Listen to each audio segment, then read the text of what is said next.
सुप्रभात विद्यार्थी मित्रों, ओपेरा इंटरनेशनल स्कूल में मैं आपका हार्दिक स्वागत करती हूँ। आज मैं आपको विषय हिंदी कक्षा 5 द्वितीय सत्र में कविता 10 सीखो। तो इसका कवि है श्रीनाथ सी। तो इस काव्य में ज़्यादातर उदाहरण प्रकृति के लिए ही है और प्रकृति हमें क्या क्या सिखाती है जो इस काव्य के माध्यम से सिखाया गया है। तो प्रकृति माने आपको पता ही होगा, जो कुदरत द्वारा बनाई गई हो चीज़ उसे हम जो कुदरत द्वारा बनाई गई चीज़ हो उसे हम प्रकृति कहते हैं। जैसे कि हवा, फूल, भौरे, पेड़, पौधे, आवाज़, सूर्य आदि इत्यादि है, वो जो प्रकृति से द्वारा बनाई गई है। तो इस कविता में आज हम देखेंगे तो प्रस्तुत कविता प्रसिद्ध रचनाकार श्रीनाथ सी द्वारा रची गई है। जीवन में प्रकृति का बहुत ही महत्व है। इस कविता में कवि ने प्रकृति में मौजूद विभिन्न चीज़ों, फूल, भौरे, सूरज, पेड़, पृथ्वी इत्यादि से कुछ न कुछ सीख लेने की प्रेरणा दी है। तो पहली पंक्ति में हम देखते हैं कि फूलों से नित हंसना सीखो, भौरों से नित गाना, तरु की झुकी डालियों से नित सीखो शीश झुकाना। तो हम देखते हैं कि फूलों से नित हंसना सीखो, भौरों से नित गाना। तो फूलों से यह सीख मिलती है इस पंक्ति में कि गुलाब का फूल हम देखते हैं कि जैसे गुलाब का फूल है वो कांटों के बीच में रहता है, फिर भी उसकी कलियां देखते तो कैसे हंसती रहती है। इसी तरह हमें भी हंसता रहना चाहिए। और भौरों से नित गाना, भौरों यानी कि भौरा यानी कि गुजराती में हम कहते हैं कि भमरा।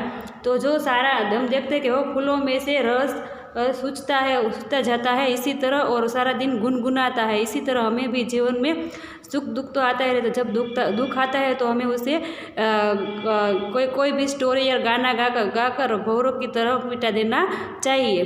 तरु की झुकी डालियों से नित सीखो शीश झुकाना। तरु यानी कि वृक्ष जो बहुत बड़ा और विशाल होता है, पर उसकी डालियाँ देखी है जो हमेशा झुकी हुई है। इसी तरह हमें भी बड़ों के प्रति विनम्र होना चाहिए।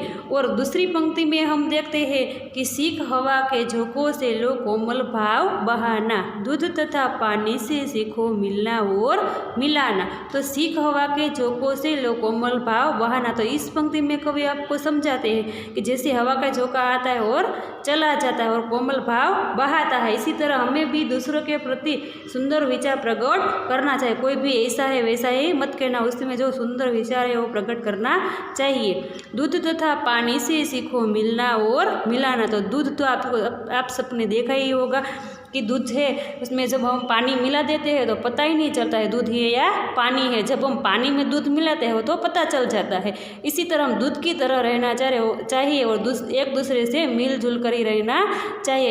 इसलिए इस पंक्ति में कहा गया है कि दूध तथा पानी से सीखो मिलना और मिलाना।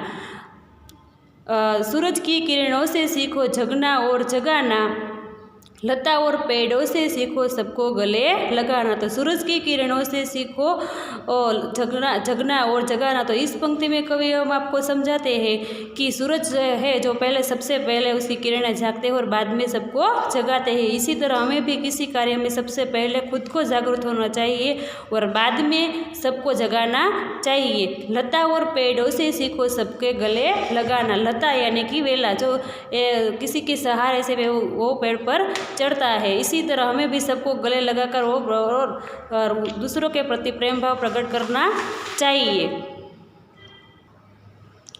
मछली से सीखो स्वदेश के लिए तड़प कर मरना, पतझड़ के पेड़ों से सीखो दुख में धीरज धरना। तो मछली है, आपने देखा होगा, मछली है जो पानी में रहते हैं और जल ही उसका जीवन है, पर स्वदेश में उसको सब भोजन के लिए उसका उपयोग करते हैं, इसलिए वो तड़प तड़प कर मरता है। इसलिए कहते हैं कि मछली है जो स्वदेश के लिए तड़प तड़प कर मरती है। पतझड़ के पेड़ों से सीखो दुख में धीरज धरना। तो पतझड़ यानी कि पानखर ऋतु, जो पानखर ऋतु में पेड़ के सारे पत्ते हैं वो कट जाते हैं, इसमें पत्ते हैं वो कट जाते हैं, तो पेड़ को बहुत दुख होता है, पर उसको धीरज धरने की यहाँ बात की गई है। जब आपके जीवन में भी सुख दुख आता रहता है, दुख के बाद सुख और सुख के बाद दुख, इसमें हम धीरज धरना चाहिए। दीपक से सीखो जितना हो सके अंधेरा हरना, पृथ्वी से सीखो प्राणी की सच्ची सेवा करना। तो दीपक है जो हम देखते हैं कि पूरा कमरा में जब अंधेरा छा जाता है तब हम छोटा सा दीपक जलाए तो पूरा कमरा ही प्रकाशित हो जाता है और अंधेरा हर जाता है। इसी तरह हमें भी दूसरों के जीवन में प्रकाश फैलाना चाहिए।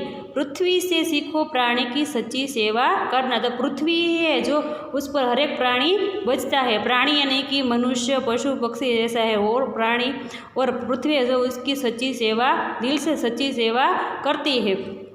जलधारा से सीखो आगे ही जीवन पथ में बढ़ना, और धुएं से सीखो हरदम ऊंचाई पर चढ़ना। तो जलधारा, तो हम देखते हैं कि जलधारा यानी कि ऊपर से पानी का प्रवाह बहता है, उसे हम जलधारा कहते हैं और आगे ही अपना वो रास्ता बनाता है। इसी तरह हमें भी जीवन में अपना जो रास्ता है वो आगे बढ़ाना चाहिए। और धुएं से सीखो हरदम ऊंचाई पर चढ़ना, यानी कि धुआं, जब आग लगती है तब धुआं कैसे ऊंचाई पर चढ़ता है, इसी तरह हमें भी जीवन में ऊंचाई यानी कि उन्नति करनी चाहिए और आगे बढ़ना चाहिए। तो इस कविता यहाँ पे आपकी संपन्न होती है। और इस कविता में कवि ने आपको प्रकृति में फूलों, भौरे, तरु, हवा, दूध, सूरज, लता, मछली, पतझड़, दीपक, पृथ्वी, जलधारा, धुएं इत्यादि जो है वो कुछ न कुछ अपने जीवन में प्रेरणा की सीख दी है। तो इस कविता में आपको यहाँ पे आपके विद्यार्थी मित्रों समाप्त